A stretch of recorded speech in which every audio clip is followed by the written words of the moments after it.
Alright, it's Mark here, and I said to Lyndon, who's actually the agent for Blank Bats, that I'd do a little review on Sean's blank bat, which is here. If you can see that, I'm making sure I'm well out of the camera. This is a grade 1 bat. It's just finished its knock-in process.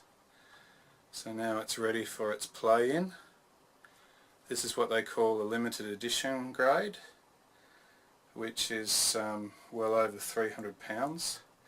It did have a tiny little knock there, which I've steamed out much more than when it arrived. But that's the sort of stuff that happens in shipping when things come over. It's not really Lyndon's fault. So I'll make sure that comes back into focus. You can see that profile there. It's actually 66mm and nearly a 40mm spine, and it's got a 1mm concave on it that you can see there. Probably looks a little bit more extreme than that, but I promise you it's 1mm. So she's finished knocking in, and the ping on this is superb. So I'm just going to give it a knock in with the big mallet. So make sure I'm in camera. So you can see the toe is nice and hard, and almost immediately you can just hear that ping.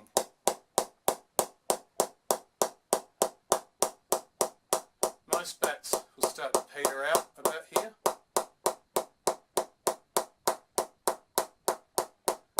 And this bat just...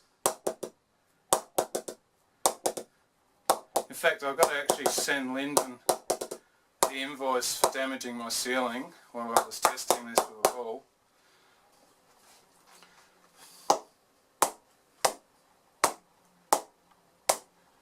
Trying to keep it in shot without watching.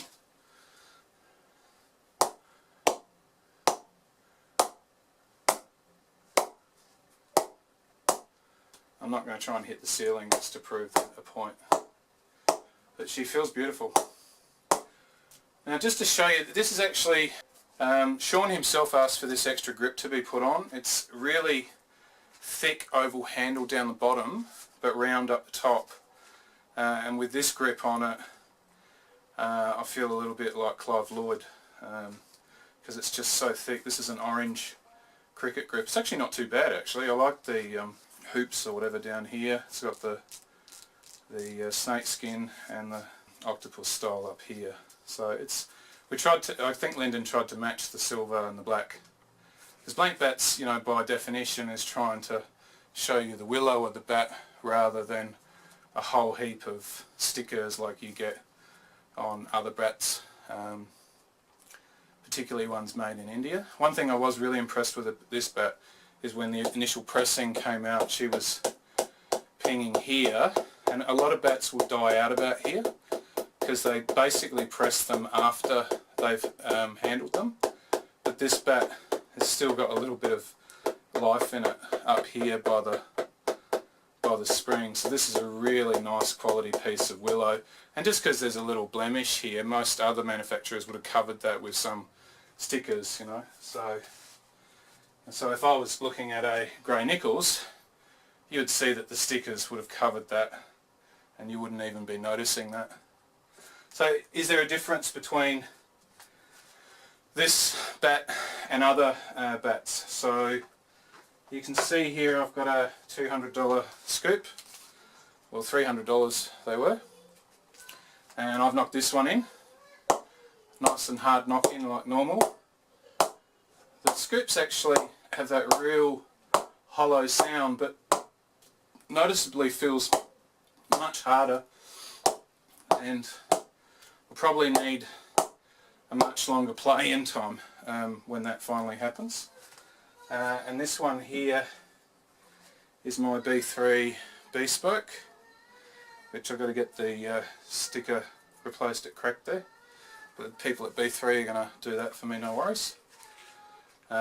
This is noticeably a higher middle bat, much more like a probably an F18 style cricket bat, whereas you see the B3 is slightly lower in the middle position, and it's also slightly more wood all over the bat. So this is definitely a lower density cleft. I think it came in at 210 and this was 2.9 and a half, I think, or 2.9. So this one pings a lot differently.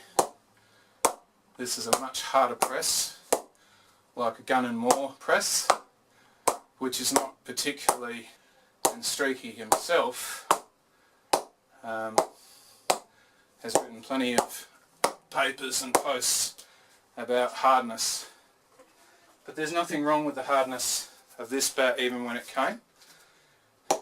But it just pings like a gun going off. Whereas the B3 is going to take a little bit more play in. This thing is just a whole new world. And let's not try and pretend we're talking about a grade 2 bat versus a grade 1 plus bat.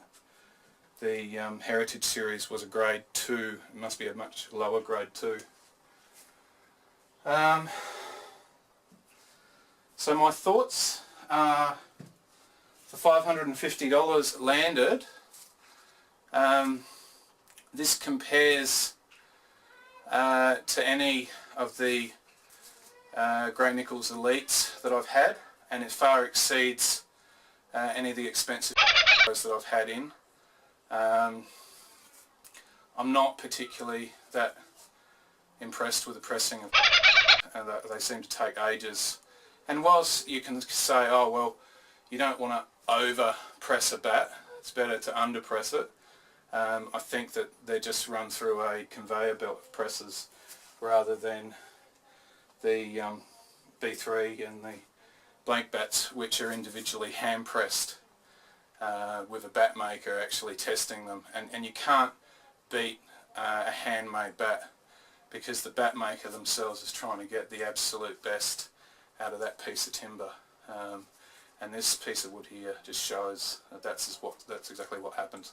I think Sean's done a really good deal, and I'm very impressed with this bat. It's probably rates in the top 5 of the bats that I've knocked in this year, and that includes bats from all over the world: Australia, England, India. So I'm talking about whereas Australia I'm talking about Grey Nichols handcrafted bats, and England I'm talking about any of the bats that are made in England, like this one and the B3. So that's it for my little video. Hopefully I've stayed out of camera. Thanks everybody.